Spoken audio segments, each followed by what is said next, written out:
All right, thank you for tuning in to another episode of The Game is a Game. I'm here as always with Eric. Make sure you hit that subscribe. Go ahead and break down the West playoffs. So we have both of the matchups are set after, and we'll talk a little bit about Game 7 before we get started in the matchups. But the Clippers beat Dallas pretty handily. I thought it was going to be a tight game. I was rushing back. I left at halftime, and I was rushing back to get home to the fourth quarter, and then they went on that run and um, pretty much sealed the game. But I know that you had a lot of thoughts on Dallas's roster and Porzingis in general. I just get my shit off real quick. I honestly think Porzingis is still a really good player. I just don't I think he don't. likes the situation that he's in. I do think that, people have called me a Luka hater, but I do think he's very ball dominant. And I do think that Porzingis is used to having the ball in his hands, used to touching it, used to playing in the mid post. And these are all things not posting up, but playing in the mid post. I'm going to link it into the show notes. You go watch his 40-point game, his last big game as a Knick. He's not in any of the positions on the floor that he was in that game where he scored, because that's not how Luka plays. He wants to run high screen pick and roll, and you have to play off that. And he's a great player, and if that's the way that you want to play, fine. But I do think that as fans and as analysts, we have to look more into why is a player struggling. Is he not a good player anymore, or is he being used in a way that he has never played in his career? So I think that, Luka said today that he's going to sign the max extension, so you don't really have to worry about him leaving. But give me your thoughts, Eric, on Dallas. I mean, I would hope that Porzingis one day hires you as his lawyer because you're an adamant defender of him, and I'm gonna go the complete opposite way. He was a no-show in this series on both ends. I don't. He provided no help on both ends of the floor, and we need to just accept that he's not that kind of player. We need to accept that that's what he is. That's just the truth of the matter. I'm not even going to get into his stats and really attack him because it all speaks for itself. I just think that if in any of those four games that he lost, if any of those four games that Dallas lost, the out of any of those four games, if he would have just been elite in one of them, if he would have played above average in one of those games, we would be talking about All right, Utah. so riddle me this. So what do you think? What do you think is causing him not to play that way? Do you I think just that he don't think lost he's that kind of athleticism? player. I just don't think that. I think that earlier in his career he showed some flashes, but that sometimes that happens with young players, Mm. and sometimes they kind of revert back into, or not necessarily revert back, but they kind of there's a standstill with them. You see flashes early in your career, and you think, wow, that this player is going to be that kind of player. It's just like Dennis Smith in Dallas. We thought that Dennis Smith was going to be this kind of player his first Nah, he season. was sorry in Dallas. I watched him in Dallas. I knew he was sorry. But that there was a lot of hype around him when he Yeah, was, that was hype around him because he has the tools. He has the tools. exactly. He doesn't So use them. you see, so I think that a lot of people, you see Porzingis is 7'3". He shoots threes. He's able, so he kind of reminds you of Dirk Nowitzki. He's tall, and you kind of like his makeup, and you like him, and you want him to be this kind of player. But sometimes you got to just kind of accept that, look, he's not that kind of player. That's just not what he is. And like I said, if he would have been, I believe, above average in any of those four games that they lost, or if he would have found a way to be elite, to channel his inner Tony Delk and give you a 50-point game or something like that, maybe they would have won. Maybe they would have won. That's Enter Tony Delk. Man, I don't know.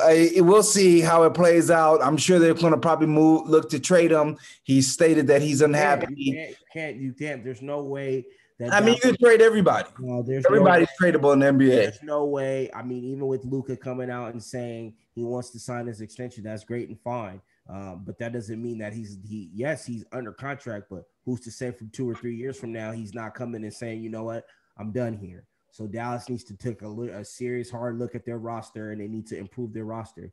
There's no way in Game 7 on the road you're playing Trey Burke heavy minutes. That's just, I don't see that. Trey Burke is a solid player, a solid backup point guard in this league, but he shouldn't be playing heavy minutes in a game 7 of a playoff series. Yeah, they stopped playing Brunson. I guess he struggled really a lot in this season. He's a free agent. A lot of people are predicting that he's going to get money. I think he hurt himself contractually with the way that he played this offseason.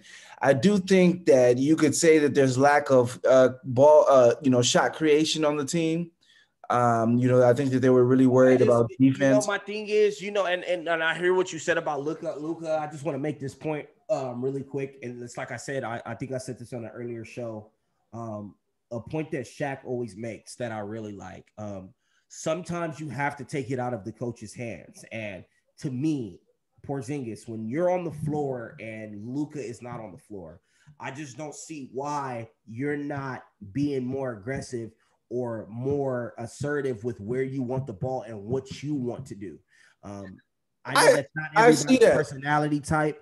And that would be my counter. Some not. You gotta just assert yourself. Sometimes it can't always be okay. Well, this is the context of the offense, and this is what the coach wants, and this is what how we play. I think that sometimes you have to go out and assert yourself and say, "Listen, I'm not comfortable here. So you know what? This is where I want the ball." And if you go and you're making plays and you're scoring, you're doing what you have to do in those moments in those positions. You can't tell me that Rick Carlisle won't sit back and look like, okay, you know what? We got to start getting him some more looks there. He's obviously, he's killing in the high post or he on the block, wherever it is that he likes the ball. We got to run certain actions for him because this is where he feels comfortable. I think that you have to go and demand that. So just sitting back and just saying, okay, well, this is what they want me to do, so that's what I'm going to do. Sometimes I don't think that always works. Sometimes you have to go and say, okay, listen, at this moment, he's not on the floor. I'm the best player on the floor for our team. No, I agree with what you're saying. I do think that in life, everybody should ask for it, but we know that most people are not built that way. I don't know if he's built that way. He looks like the type, I've talked about it to you before, but, when I was younger, part of this was just ribbing my friends, but, I wasn't that big of a fan of Kobe when I was younger. And the older that I've gotten, the more that, I've tried to start my own things and trying to start my own things now, I grew to respect and admire and even honor the way that he went about life, asking for what he wanted and demanding it and taking it. And, that's why the mama mentality is big and it's a catchphrase because a lot of people are not built that way. And he's not built. It doesn't seem like to me, all I hear from him or just see is him sulking. You hear these stories in the media. He's not even saying it. You just hear it in the media. So I think that's part of the issue, but we'll see. I think everybody's tradable. There's a bunch of bad contracts in the league. You just find one and match it. I saw a trade earlier today floated the Kemba for Porzingis. Yeah, that's terrible. That's terrible for Dallas. I don't see how that works. I don't see how does that help Dallas? I don't see how that helps Boston. Yeah. I don't see how that helps Boston. I don't see how that helps Dallas at all. I don't know. I'd have to look at my trade machine. I do think for Luka, the perfect guy to pair with him is like an old school Blake Griffin type guy, a guy that is a downhill player who can, match what Luka wants to do, the high screen pick and roll, and then be able to find joy in trap situations or even in situations where the defense is leaning one way. But there's not that many players on there, man. I think that's one of the reasons why. What Dallas just has to do is Dallas has to improve their roster and just wait for a star to come available. You want to say wait till. If I'm Mark Cuban, I would just continue to try to improve the roster, try to add shooting, and just wait for the next star to come available. But you want to say that they should wait till the next star comes available. But remember, they've been trying to get stars for years. They never signed there.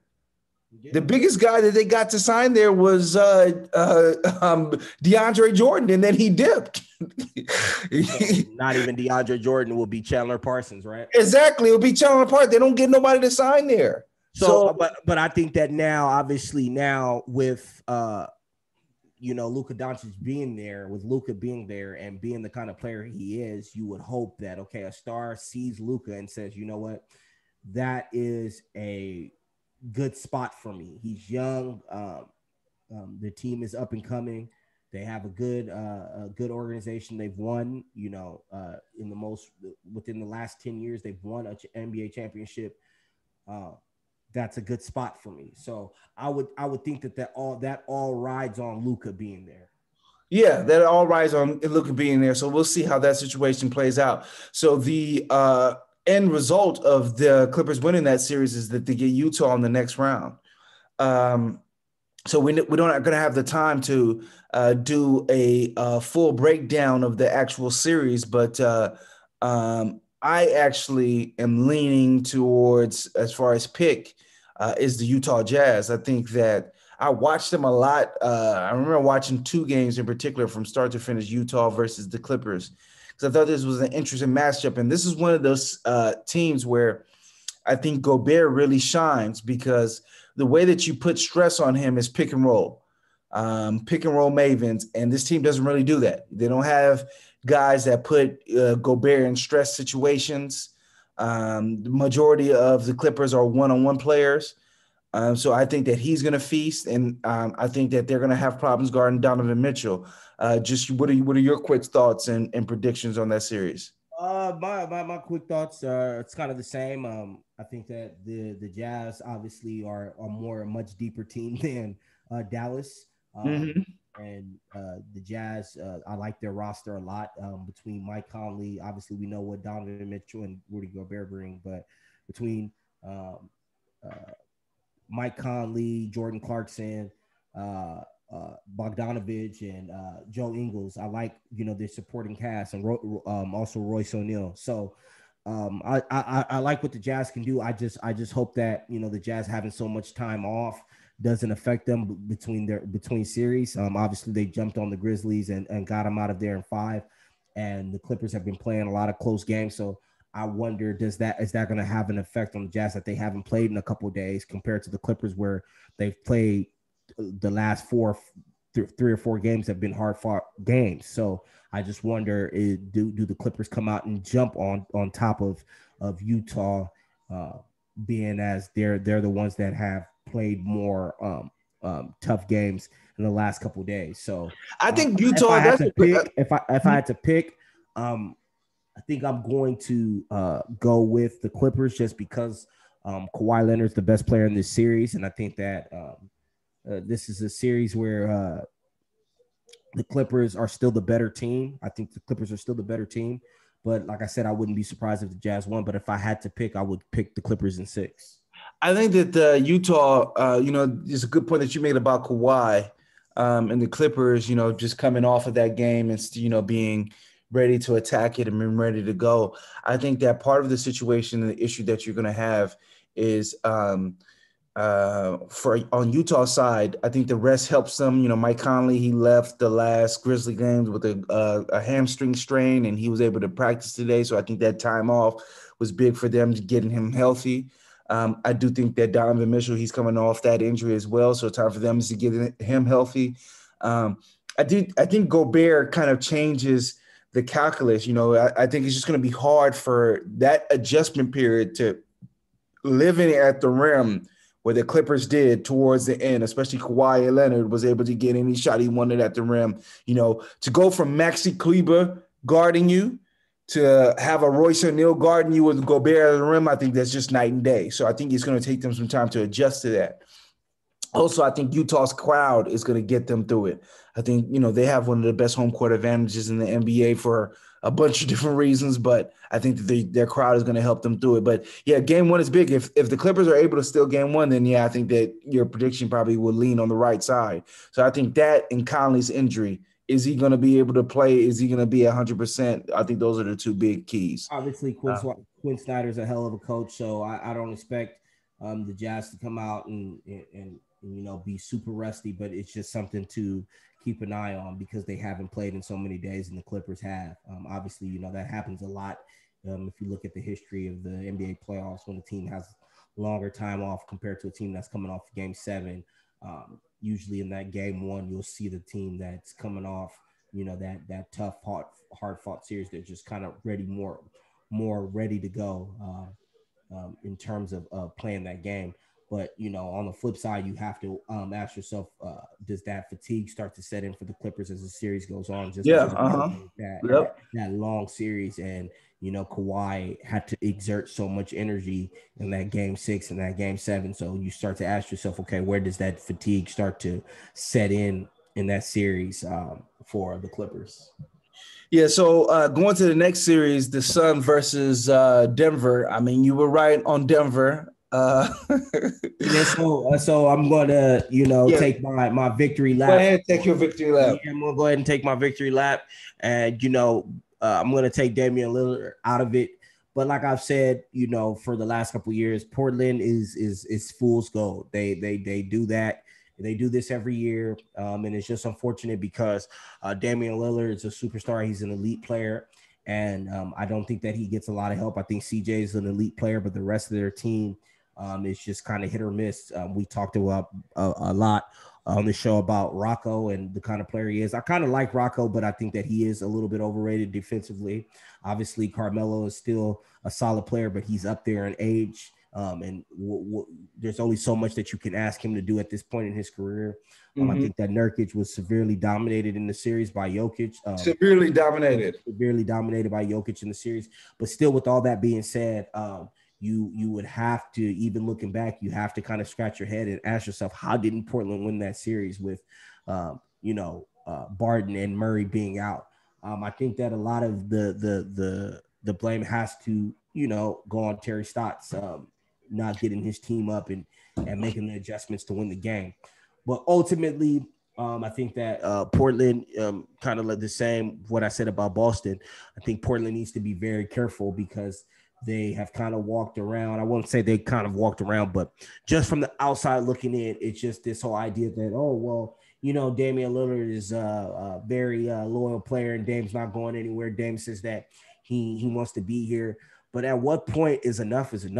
He had that nip. He had that nip. That nip line, the dedicated. Stay dedicated, and it's just like I watched Dame in Game 6, and of that series. No, that was Game 5. Game 5 of that series, where Denver won at home, and I think the same with you. What you said about Kobe, I kind of appreciate Dame because I'm like, man, he's out there giving his all. He's out there fighting. He's fighting to the last, minute and last second of the series. He's just out there giving it his all. So wait, hold on, bro. Yeah, you watch it? Did you just see that? Yeah, I see it. They're down by 20, obviously. Did you just see what happened? He just dunked on y'all. Jesus Christ. I mean, I had the Nets in 6 on this show, but it's looking more like 5. I mean, Jesus Christ! They just don't look. They look overmatched. Milwaukee they don't look like they're in the Nets' hemisphere. So they looked overmatched. But going back to that Denver Portland series, like I said, Portland, they need to be very careful. And I know that people talk about CJ McCollum as a trade piece, but to be honest, and I don't always understand that because they make it seem like it's CJ's fault. I think that it's the roster. They need to it's just they try to make it seem like CJ, they need to trade CJ. No, I think that CJ has shown that he's a perfect running mate with besides Dame, and obviously there's only 15 spots on the Western Conference All-Star team, but it's evident that CJ McCollum is an all-star. He's a good running mate. I think that they need to work on their roster. I think that, for the amount of money that they pay Nurkic to be their third best player and the money that they spent on the other players around their team, their roster construction is not, you would expect the roster, their team to be better based on the players that they have on the roster, but it just doesn't really work out to be that way. But ultimately, I think that they need to make a big splash this offseason. There's no splash for them to make. This team is over. It's over. They need to trade. If I'm the GM, you said something about Terry Stotts, that it's Terry Stotts' fault. I don't think it's Terry Stotts' fault at all. I think it's Neil O'Shea's fault. You have to put it directly at his feet. Their draft picks have not panned out. Nazir Little, Anthony Simons, they're getting nothing from these guys. They went in on Collins. It's kind of, maybe he would have changed his series. Injury? Yeah, he was hurt. maybe he would have changed the series. Maybe this is the year that he would have blossomed. So, hey, I'll give him a pass on that. Rocco, why did you do that? It doesn't make any sense.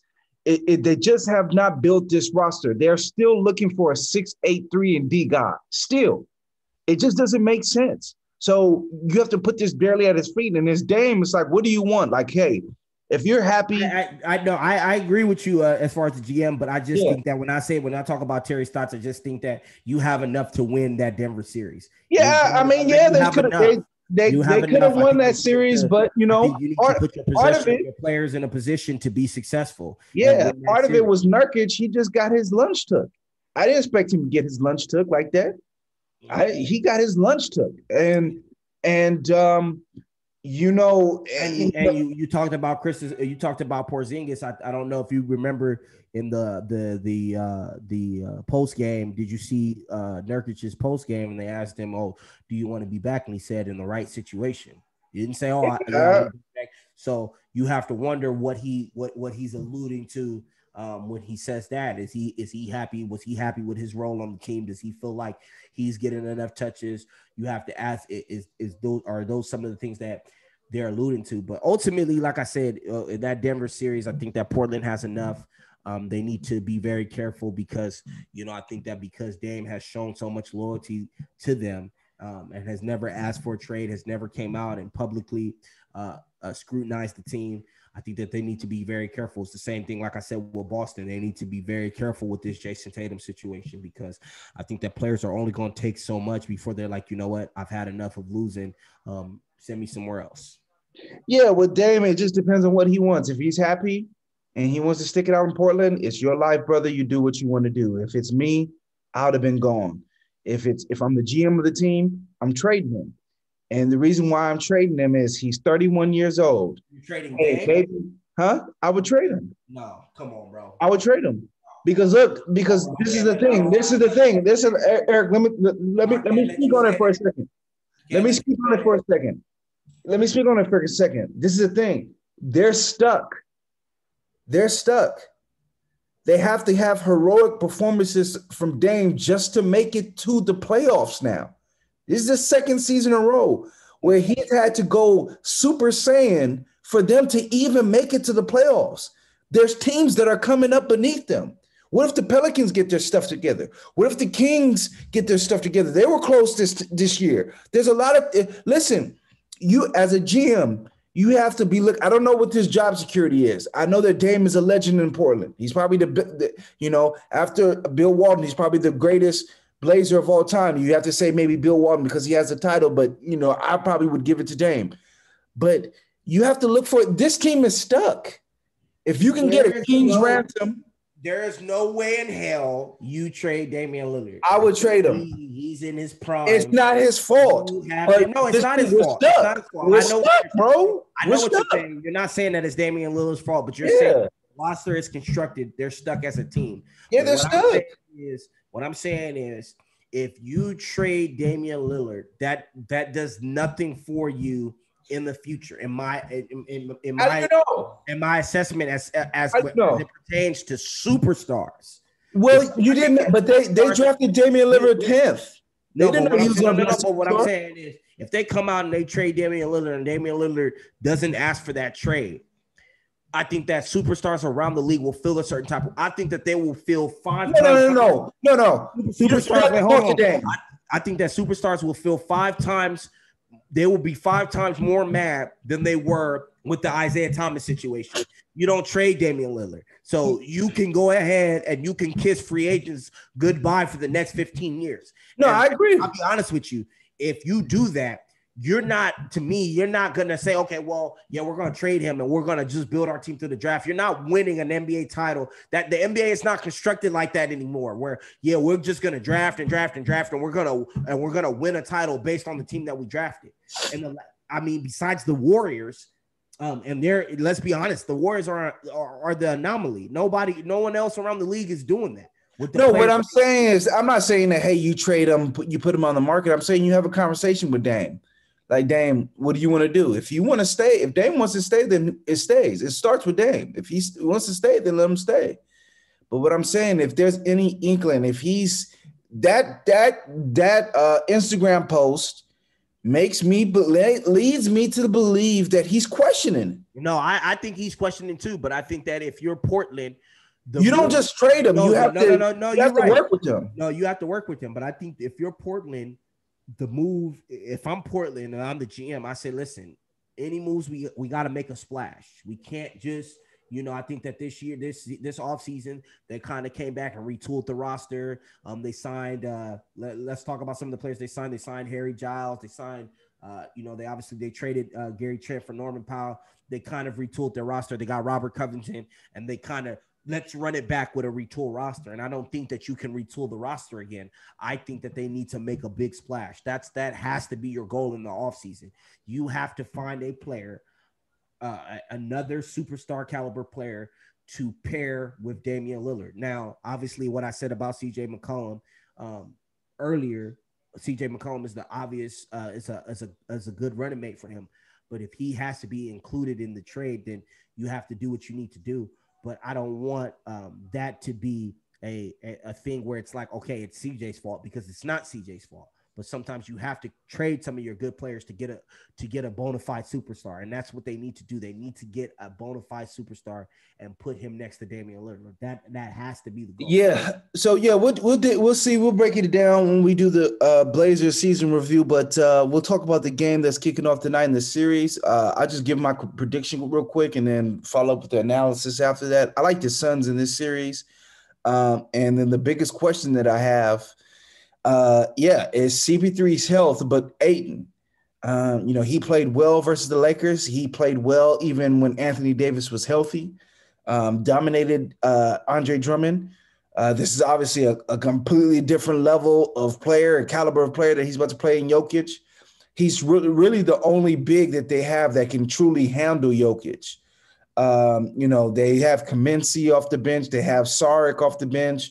I think that's going to get ugly if you have to go with that option. So the question I'm asking is, can he survive? Can he? I think that Jokic is obviously going to get his, and he's going to do what he does because he's the MVP in the league. But what the thing that I think that gives the Suns the edge in this series is that they have the capable wing defenders to give Michael Porter and Aaron Gordon problems throughout the series with Jay Crowder, Cam Johnson, and Mikal Bridges. I think that, honestly, I think that Devin Booker and CP3 will be handed the keys, kind of like Damian Lillard and CJ McCollum were handed the keys with Will Barton and Jamal Murray being out. So I think that the Suns have a lot of favorable matchups. Obviously, you want to see how Ayton does, but you like how you said, if you're a Sun fan, you have to feel confident in the way that he just played against Anthony Davis and played against the Lakers as a whole. Obviously, Anthony Davis missed the last two games. I would say like the last three, because he didn't really play in game 4. He went down in the first half with the injury, but you would have to be confident in the way that he played.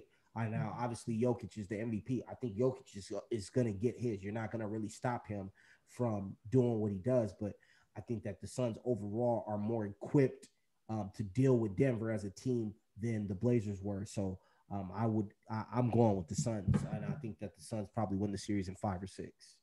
Yeah, I pretty much have the same prediction. This is a West breakdown, but we are witnessing a complete beatdown of the Bucks. We need to talk about this one of these days. It's shameful. This is shameful, and it's kind of mind blowing because even me as a person, I got to kind of step back and give the Nets that they're due. They're a team, they're not nothing to be played with, and they're letting the Bucks know that they're not anywhere in their atmosphere. You're not, these other analysts and people that follow basketball have kind of hyped them up, and this is the series, and they're showing that you're not even anywhere, close to us, and it's just unfortunate that Giannis has 6 points at half. How? On the Nets? I thought bro, it's time to man, this is my guy, but we gotta talk some truth here. You gotta work on your game, fam. Like this, like enough is enough. Like you have 6 points on the Nets. They're starting Blake Griffin at center. Yeah, I'm a little confused.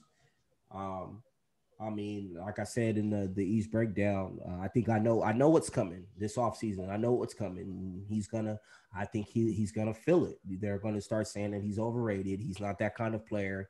And the Nets, he can't be your best player on a championship team. That's what's Nick coming. Wright said that he is Lamar Jackson. NBA, yes, NBA Mark Jackson. School in the Lamar Jackson. School in the regular season, but when it's the postseason, we know what time it is. And I think that there's no excuse. Harden's not playing. I think that this is a fair series with Durant and Kyrie. If they lose this series, if they lose handily, if they get swept, they lose in 5. I think it's just going to be an indictment. I don't know what's coming. They're going to say that Giannis is overrated. He's a regular season player. You can't win with him.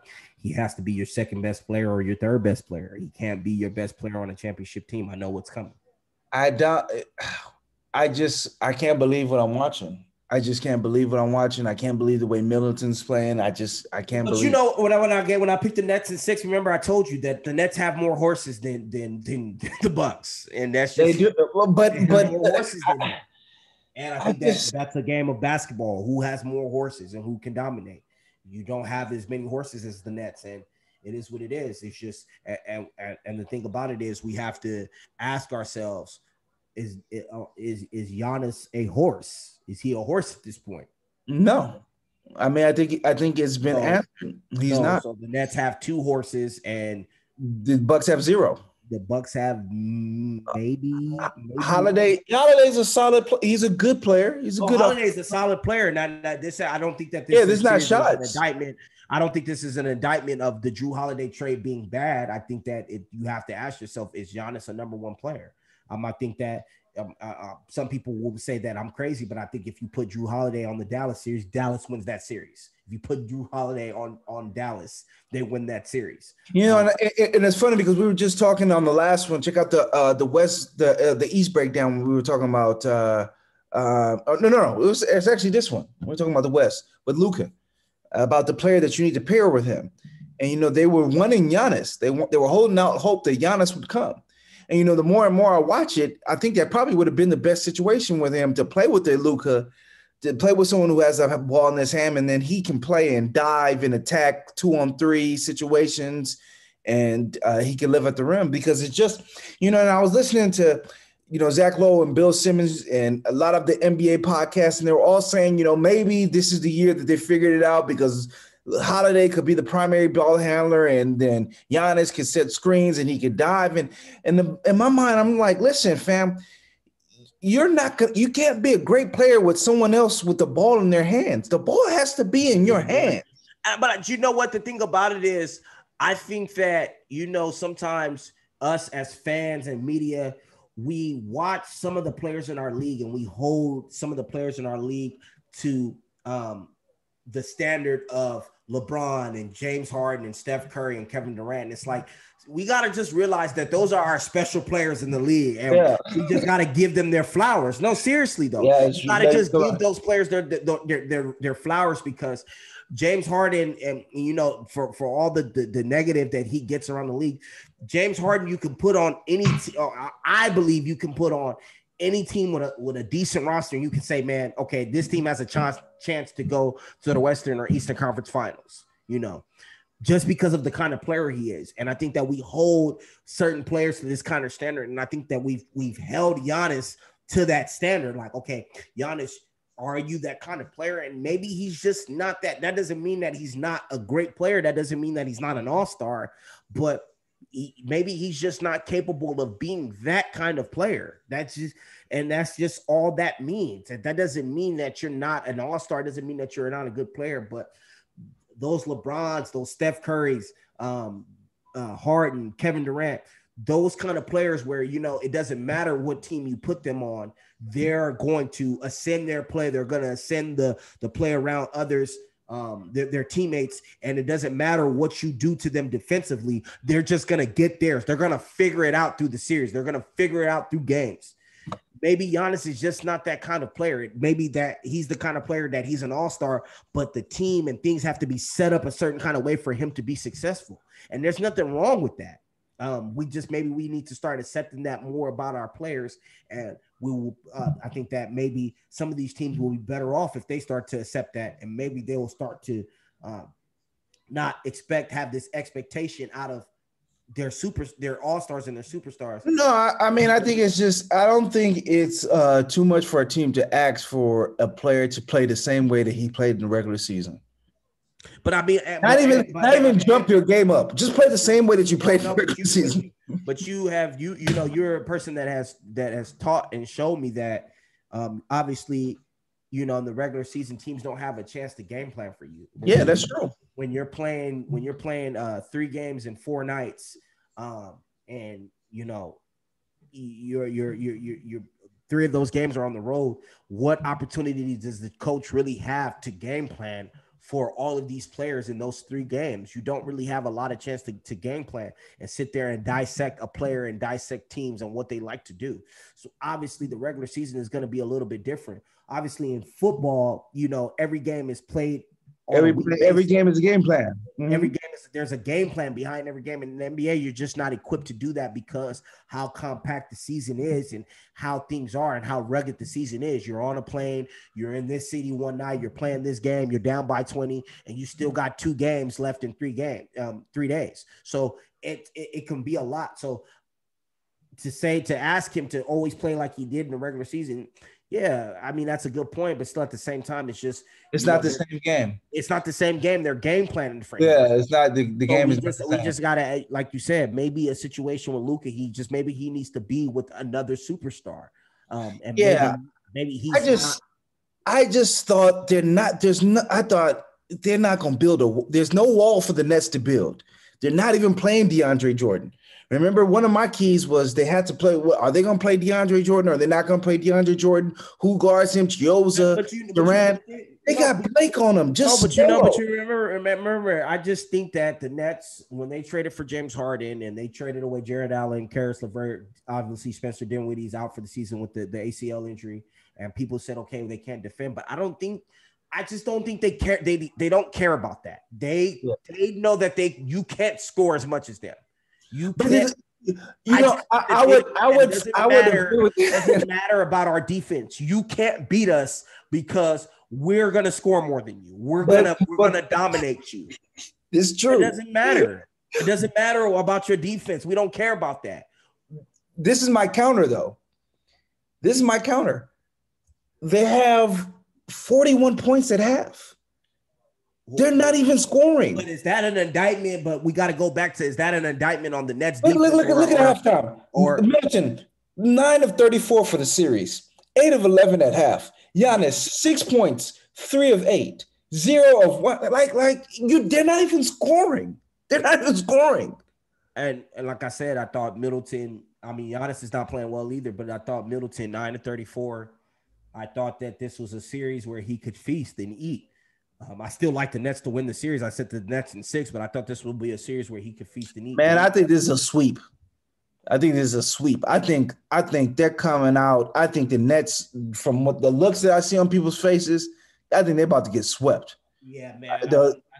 I think that I ain't about to get swept. This is obviously not the dance for Milwaukee, but we'll see as the series progresses, and we'll see what happens. All right, so yeah, this was a West breakdown with instant reactions of the Bucks and the Nets. I mean, this is just a shameful performance. Shameful. We'll have more content, like you said earlier in the show. We'll start pumping out the team by team breakdowns. Yeah, and, as the week goes on, we'll start to we'll do some deep analysis on each playoff series and what we're seeing, and we'll start pumping those out to you guys. All right, so we'll go ahead and leave it there. Definitely subscribe, and we appreciate you guys rocking. Leave a comment. The game is a game. We're going.